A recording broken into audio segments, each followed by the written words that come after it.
Bonsoir et bienvenue au flash de 18h sur la RTB. À la veille de la commémoration de la résistance au putsch de l'ex-RSP du 16 septembre 2015, le MBDHP, le mouvement burkinabé des droits de l'homme et des peuples, a animé une conférence de presse ce matin à Ouagadougou. Face aux hommes des médias, le mouvement a critiqué les crimes occasionnés par le putsch et qui demeurent toujours impunis.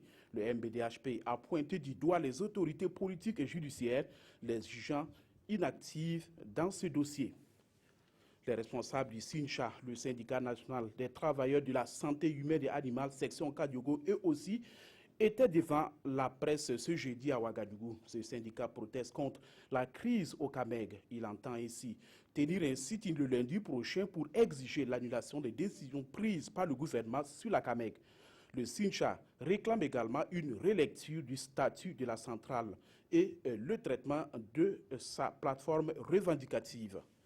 Ce 15 septembre, l'ambassadeur du Japon et le ministre des Affaires étrangères Alpha Bari ont signé une convention Burkina-Japon. L'Empire du Soleil Levant offrira 1,850 milliard de francs CFA au Burkina.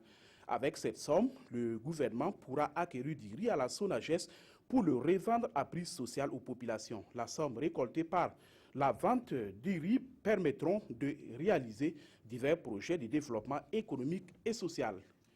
Face au malaise vécu par sa rivale Hillary Clinton, candidat démocrate à la présidentielle américaine, Donald Trump, lui, s'est permis, lors d'une émission très populaire aux États-Unis, de montrer son bulletin de santé pour prouver qu'il est en pleine forme pour diriger les États-Unis. Notons qu'il a 1 an de plus qu'Hillary Clinton.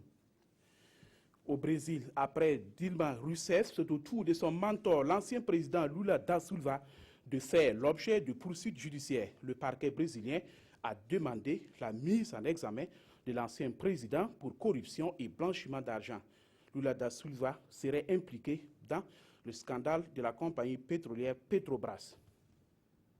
C'est la fin de ce flash. Merci de l'avoir suivi.